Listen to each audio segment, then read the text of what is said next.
শোকের ছায়া গ্রাস করেছে আমেরিকাকে। দুদিন আগেও যে মানুষটিকে বলিষ্ঠ কণ্ঠে মঞ্চে কথা বলতে দেখা গেছে, তার আকস্মিক মৃত্যুতে স্তম্ভিত মার্কিনীরা। প্রিয় রাজনৈতিক ব্যক্তিত্বকে শেষবারের মতো বিদায় জানাতে তাই চেষ্টার কোনো কমতি রাখছেন না তারা।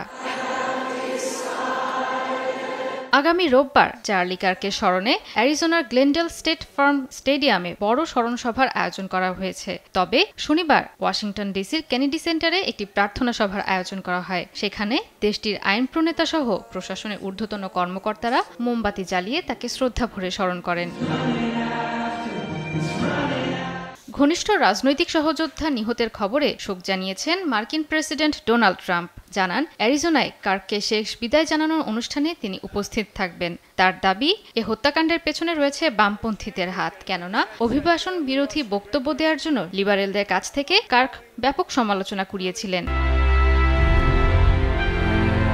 মার্কিন প্রেসিডেন্ট ট্রাম্পের ঘনিষ্ঠ রাজনৈতিক সহযোদ্ধার মৃত্যুতে শোক জানিয়েছে ইউরোপীয় ডানপন্থী দলগুলো। স্পেনের উগ্র ডানপন্থী দল ভক্স রোববার মাদ্রিদে আয়োজিত একটি অনুষ্ঠানে গানের মাধ্যমে তাকে শেষ শ্রদ্ধা জানান। সেখানে তাকে আমেরিকার সেরা এবং উজ্জ্বল নেতাদের একজন বলে উল্লেখ করা হয়। এদিকে বাকস্বাধীনতা নিয়ে উদ্বিগ্ন ফ্রান্সের ডানপন্থী সমর্থকরা। রোববার ফ্রান্সের উগ্র ডানপন্থী দল ন্যাশনাল র্যালির সভায় কার্ককে একজন সচেতন নেতা হিসেবে উল্লেখ করা হয়।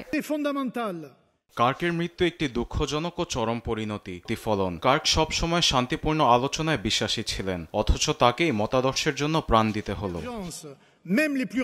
বুধবার আততায়ীর গুলিতে নিহত হওয়ার পর শুক্রবারই সন্দেহভাজন হিসেবে টাইলার রবিনসনকে গ্রেফতার করা হয়। অবশ্য কেন এমন হত্যাকাণ্ড ঘটানো হলো সে ব্যাপারে এখনো সুস্পষ্ট কোনো তথ্য পাওয়া যায়নি। জয়া সরকার, নিউজ ডেস্ক, দেশ টিভি।